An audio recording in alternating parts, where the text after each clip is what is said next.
بسم اللہ الرحمن الرحیم۔ کہا جاتا ہے کہ کسی علاقے میں قحط سالی پیدا ہو گئی۔ اس قحط سالی کی لپیٹ میں نہ صرف انسان بلکہ چرند پرند سب اس کا شکار ہو گئے۔ مویشی مالکان بے حد پریشان تھے۔ اس دوران ایک مسجد کے مولوی نے جمعے کے خطبے میں نہایت یقین کے ساتھ یہ بات بتائی کہ اللہ کا نام لے کر یعنی بسم اللہ پڑھ کر دریا کو حکم دیا جائے تو وہ بھی نافرمانی نہیں کرتا۔ خطبہ سننے والوں میں ایک چرواہا بھی موجود تھا۔ مولوی کی یہ بات اس کے دل میں اتر گئی اور اس پر اس کا یقین کامل ہو گیا۔ اس نے واپس آ کر اپنی بکریاں کھولیں اور سیدھا دریا پر چلا گیا۔ اونچی آواز سے بسم اللہ الرحمن الرحیم پڑھا اور دریا کو کہا وہ اپنی بکریاں چروانے کے لیے دوسرے پار جانا چاہتا ہے اور اسے کہا کہ مجھے اپنے اوپر سے گزرنے دے۔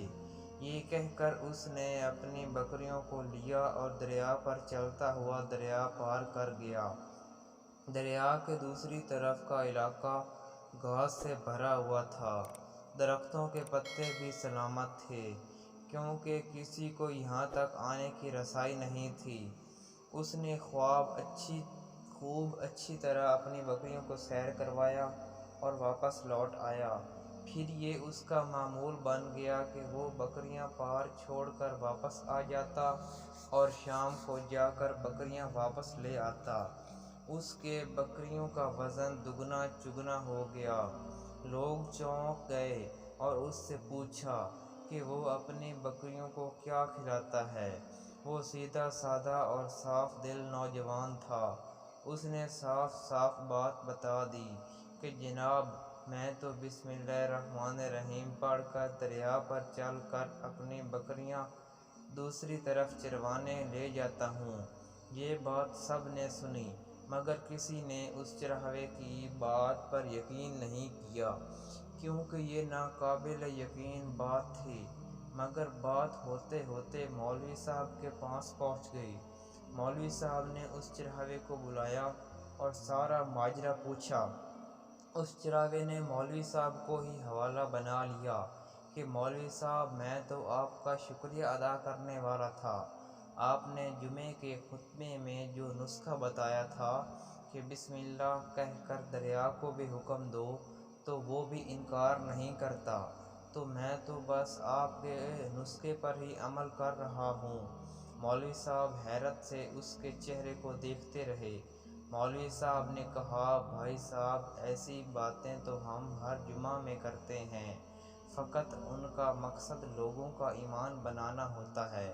مگر بکریوں والا ڈٹا رہا کہ میں تو بس بسم اللہ کہہ کر پانی پر چلتا ہوں اور بکریوں سمیت پانی پار چلا جاتا ہوں۔ آخر کار مولوی صاحب نے صبح خود یہ تجربہ کرنے کی ٹھانی جسے دیکھنے چراغے سمیت پورا علاقہ بھی آ گیا۔ مجمع زیادہ تھا۔ مولوی صاحب نے ایک دو بار سوچا کہ انکار کر دوں کہ کہیں ڈوب نہ جاؤں مگر وہ جو مولوی صاحب کو کندھوں پر اٹھا کر لائے تھے اب بھی جوش و خروش سے اللہ اکبر کے نعرے لگا رہے تھے اور مولوی صاحب کے حق میں تعریفیں کر رہے تھے۔ آخر کار مولوی صاحب نے اپنے ڈر کو دور کرنے کے لیے ایک رسا منگوایا۔ پہلے اسے ایک درخت کے ساتھ باندھا، پھر اپنی کمر کے ساتھ باندھا، پھر ڈرتے ڈرتے ڈھیلا ڈھالا بسم اللہ پڑھا اور دریا پر چلنا شروع ہو گئے۔ مگر پہلا پاؤں ہی رکھا تھا کہ پانی میں گر گئے۔ مولوی صاحب ڈبکیاں کھانے لگے اور پانی کے بہاؤ میں بہنا شروع ہو گئے۔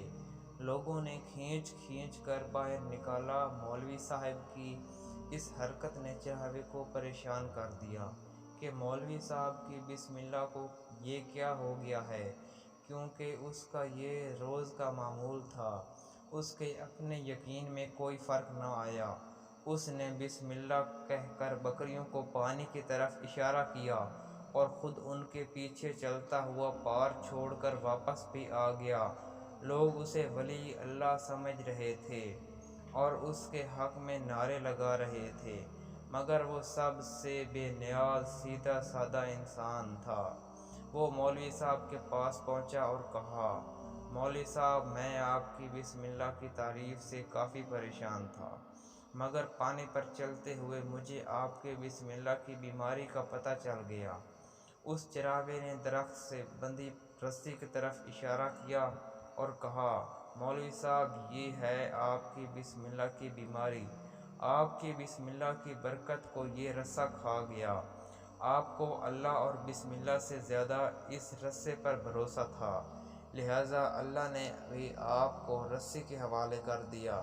پھر کہنے لگا، مولوی صاحب، آپ بھی کمال کرتے ہو۔ میں نے آپ کے منہ سے سنا اور یقین کر لیا، اور میرے اللہ نے میرے یقین کی لاج رکھ لی، مگر آپ نے اللہ کا کلام سنا مگر یقین نہیں کیا، لہٰذا آپ کو اللہ نے رسوا کر دیا۔ محترم عزیز دوستو، یہی کچھ ہمارا حال ہے۔